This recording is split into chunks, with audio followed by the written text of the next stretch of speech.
Welcome to Lifelong Learning on ReachMD. I'm your host, Alicia Sutton, and we're broadcasting from the annual meeting of the Alliance for Continuing Education in the Health Professions. In this segment, we're going to talk about social media in medicine. It's evolved to a stage of actually being productive, dare we say. And by that we mean we have meaningful use in education, and we have meaningful use as a professional development tool for educators. With me today is Brian McGowan. He's Chief Learning Officer of Archimedics, based out of Charlottesville, Virginia, and Dr. Alex Djuricich. He's the Associate Dean for CME at the Indiana University School of Medicine in Indianapolis. Welcome to you both. Thank you very much, Alicia. It's great to be here. Thank you for having us. Thanks. So, Brian, let me start with you on a social media question here. Sometimes there's a natural inclination to see social media through the lens of anecdotes. So we think of the viral ice bucket challenge, or maybe the worst side where somebody might get fired over something they tweet. How do you see this impacting social media moving forward, especially in medicine? Right. These anecdotes end up, in many cases, driving people to a specific conclusion. So I've met with people who, after something breaks in the media, they'll come to me and they'll say immediately that this must demonstrate that social media is bad on these N of 1 scenarios. And the same person may end up a month later hearing some great anecdote about how it was used, or some N of 1 example, fundraising, Ice Bucket Challenge, or some patient advocacy approach that's been used, and now they're telling me that social media is great. And like any new technology, I think over the first few years as it's emerging, there's not an evidence base that grounds it, so it's tough to really support one direction. It's tough to really support one idea. And I think what Alex and I were hoping to achieve at this meeting and in some of the other stuff we've been working on for the last few years is to really begin to promote that evidence base. And it's a lot easier now than it was 2 years ago, because we can look through the literature now, and there really wasn't literature 2 years ago. So it's made our jobs a little bit easier. Yeah, it sounds like it. Alex, can you expand on that a little bit about where you're seeing it and where you would like to see it in the lifelong learning continuum? Sure. It's a great question. So one of the things that really gets me going when we talk about this is the doctors say, how can you use social media? I don't have time for this. I'm busy with my patient care, and I am just as well as other people are very, very busy. But the reality is we have to meet our patients where they are, and our patients are on social media. People are looking up information about healthcare or sickness or whatever you want to call it online much of the time. They have 15, 20-minute visits for some physicians, but they're spending hours and hours looking at information online. So if that's the way that we need to capture them, that's how we're going to do it. It's very similar to, how do you capture information to talk to your teenager? You actually text your teenager and say, hey, please meet me downstairs for dinner now. And that's going to be the best way that you do it. It's the same thing here, and it's not just teenagers. It's literally all patients. So I think if people can understand that we capture them however we can, that's really a way to help. So. No, that's good. So you would use the term meaningful use, and I think that fits perfectly into what Alex was saying. I think one of the ways that this needs to progress is that there needs to be a clear understanding of what you're trying to get out of it. So clinicians, educators who they see social media in kind of the general milieu. They see it as things you do with your friends and family, and therefore, how's it going to apply to me as a professional, either as an educator or as a clinician? If we can help the community understand a singular value proposition, something that they know, I'm going to use these technologies to achieve X. I'm going to use this technology to support my the students that I'm teaching, the learners that I'm trying to promote. I'm going to use this technology to make sure that I have information available to me. If they understand what the meaningful use is you're trying to get out of it, then questions like objections like I don't have time. Well, you don't have time to be a better teacher. You don't have time to be more informed about the clinical subject matter that you're practicing in. If you help them figure out what it is that they're trying to achieve, then you can begin to deal with some of these objections. Are you starting to see in education the use of social media to measure outcomes from that education? Yeah, that's a great question. And the outcomes that a lot of people have sort of looked at in social media are not as strong as we in the continuing education world would like to get to, but it's a start. So for example, at this conference, there's a hashtag ACEHP15 is that hashtag for this particular year. I'm sure it'll be ACEHP16 next year. And so that you can measure how many tweets are occurring. But how do those tweets actually impact patient care? We don't know the answer to that right now. I think one of the ways to think about it is, do you then do follow-up surveys or evaluation of those that did tweet to look at that? We heard a phenomenal keynote earlier today that people can predict the mood of human beings by what they're posting on social media, and almost predict this person is more likely to be pregnant now, or this person is more likely to be depressed, without actually saying the word pregnant or depressed in the Facebook posts or in the Twitter comments. So that's pretty fascinating, and I think researchers are going to start to study this, as we heard earlier yesterday. Yeah.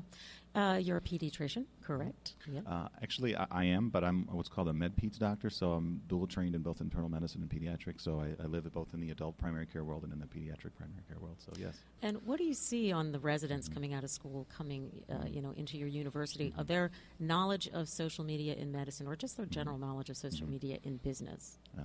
It's a great point and a great comment. I think one of the things that we see with residents nowadays is some of them have grown up with social media, at least when they were a teenager, being on Facebook, for example, and people have studied how many of them are. Our numbers are somewhere between 98 and 99% of students and or residents use Facebook in some way, shape, or form. So, but the reality is, do they understand the professionalism component of that as a communication tool, just like we have certain things that we're not allowed to do or are allowed to do with communication with patients? So, for example, there's a set of rules known as HIPAA that residents and students are required to learn that says you can't provide private information about patients in this manner or in this manner. Those same rules apply to social media, and some people unfortunately forget that. So there needs to be ways to have reminders to people that you really need to be thoughtful about this. The comment that some people say is, if you wouldn't be okay with this particular tweet or this post going on a boardroom wall, then don't post it. So some people have actually tried to come up with ways to, quote unquote, think before you tweet or think before you post, as reminders to people that this stuff can be pulled up later at any time, and that's absolutely true. Absolutely. If you're just joining us, this is Lifelong Learning on ReachMD, and we are talking about social media. With me is Brian McGowan. He's Chief Learning Officer at Archimedics, and Dr. Alex Djuricich, Associate Dean of CME at Indiana University. So, Brian, Archimedics is an education company, education platform, technology-based. How are you guys incorporating social media into education? We're intentionally not yet. So, something we've been studying for a few years, and we've actually developed the functionality. So the idea is that people learn best collaboratively, that there's always a social learning element, even in what we traditionally see as kind of being a self-directed learning experience. So you're participating in a traditional online lesson, getting your CE credit, and you're sitting there for 20 minutes, and maybe it's engaging, maybe it's not, but you start having questions that percolate up, and sometimes those questions they rise to the point that the question's more important than what you're listening to, and wouldn't it be great if there was someone right there to ask the question of? And the reality is, in your life, there may be certain people in your professional network that you would always ask those questions of. Right.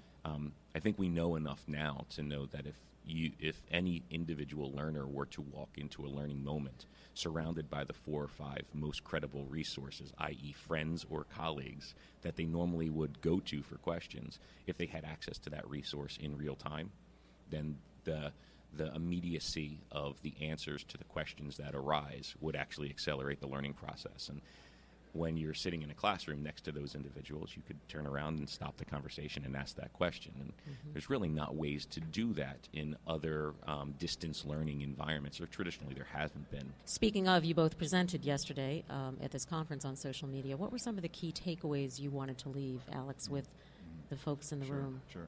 So one of the discussions that I focused on yesterday was doing what I call tweeting the meeting, which some people have actually written about in several different specialties. So, for example, emergency medicine has published this as a field. Urology has published this. Oncology has published this. Family medicine has published this. Even medical education has published this.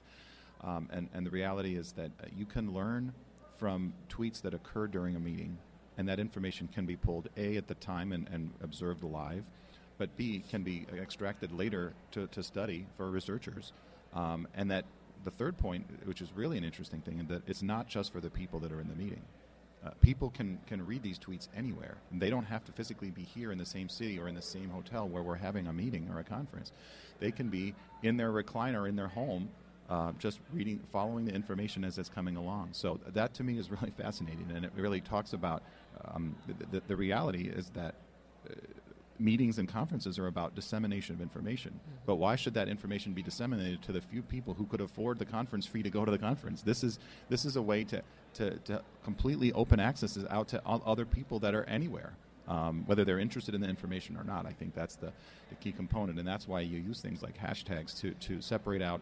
It's a filter for all the people that are interested in this particular conference or this particular theme for the day. So that's pretty interesting. It is. Tell us about your role. You are a digital editor, correct? Yeah. So recently I started as the social media editor for the journal, JSEP, Journal of Continuing Education in the Health Professions. I literally just started this, and we came out with a neat paper that was just literally 2 weeks ago. It came out in print form to discuss ways to how the journal can leverage social media to impact its readers.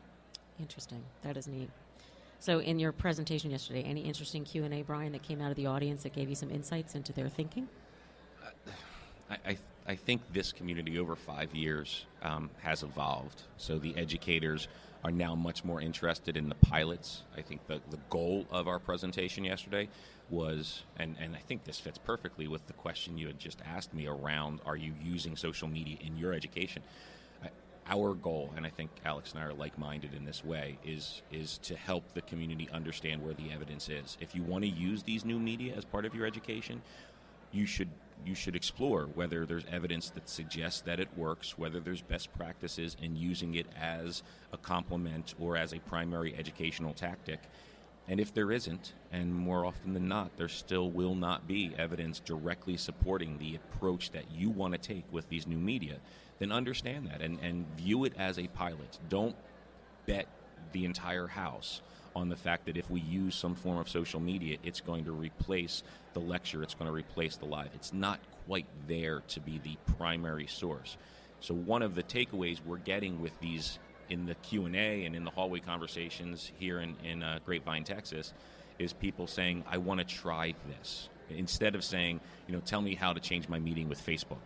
Right. Now they're saying, I want to try to add this element to my educational approach. And if we can continue down that path of people seeing this as a science, mm-hmm. How do I apply this? Just like how do you apply PowerPoint slides, you should ask, how do I apply Twitter? How do I apply Facebook? Or how do I apply LinkedIn? They're tools in the educator's tool belt. Interesting. And Alex, I heard recently there was an article in the journal Circulation that looked at the impact of social media on the dissemination of new information and new publications. Can you expand on that? Sure. So this particular paper actually is not out in print yet. Came out e-publication ahead of print.